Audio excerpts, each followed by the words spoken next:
ندارم من یگان چیز، فقط شکر خدا دارم. ندارم مهر دلسوز، فقط مهر خدا دارم. نمی نالم ز تقدیرم که این داد خدا باشد. امید آخرین من خدا و محمد مصطفی باشد.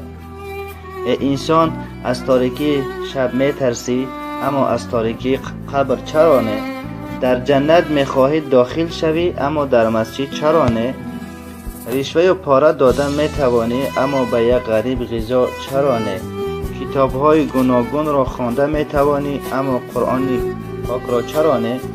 آهنگ های شرقی و اروپایی گوش کرده می توانی، اما سوره قرآن چرا نه؟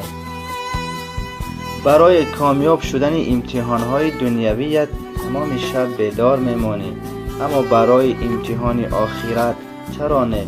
به خاطر فیلم های ترکی و هندی هر روز اشک میریزی، اما برای دیدار الله بن مثل مانند او چرا نه؟ پیام های منحرف و فاسق را به دوستانت انتشار میکنی، اما این نصیحت را چرا نه؟